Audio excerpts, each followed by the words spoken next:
roles. The body becomes the controlling factor. The mind does not listen to the intellect and tries to control the body. The intellect should have given orders to the mind, and the mind should have listened, and the body should have cooperated. But this sequence is continuously being spoiled, and because of that, there are so many problems that come in. And hence, Patanjali in his Yoga Sutra says, Pratyahara, control of the mind, can be had only by keeping our sense organs shut for some time, and then this can lead to one-pointedness. What is this one-pointedness that we are talking about? You know, my grandson, every time he comes for a holiday, we have a favorite game of ours wherein we take the magnifying lens and go to the garden and hold a paper under the magnifying lens and let the sun rays pass through the magnifying lens. If we hold steadily, if we hold with one-pointedness for some time, and all the way sun rays converge through the lens, after some time the paper under the lens catches fire.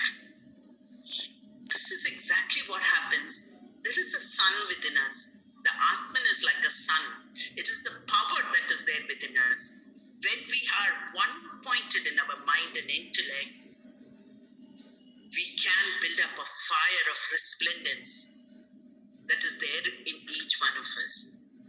So how do we get this one-pointedness? How can the intellect help the mind to have concentration? How can it have complete one-pointed concentration? Dharana, which is so called by Patanjali in his Yoga Sutra. Once again, I have a very simple recipe for this one-pointedness, because whenever the body and the mind are not together, whenever the yoking of the body and mind is not there, we are not in a state of yoga.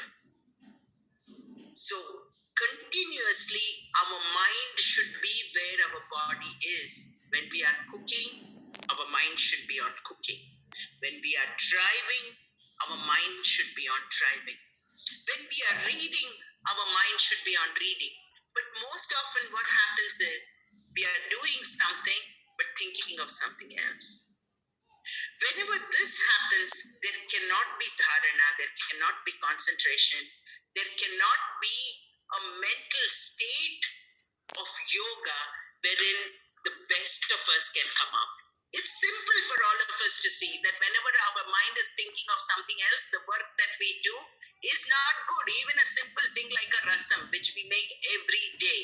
But if our mind is somewhere else and we are making rasam, we do not remember whether we put the salt, whether we put the right amount of, and only when we sit down for lunch and we see people's faces, we understand that our mind was somewhere else, and hence the result is not good. Or for a student when he is in class, and if his mind is wandering but his body is sitting in the classroom, he will not be able to comprehend, assimilate, absorb, understand what the teacher has been telling. So one thing we should all practice during our everyday activity is to keep the body and the mind together. No divorce of the body and mind at any point of time. No matter how difficult the task is, no matter how many other tasks that are there lined up during the day, but your mind has to be on the task that you're doing. You know, there was a Zen monk who had realized, and there was one disciple who wanted to also realize God. So he goes to this ashram of this monk and he says,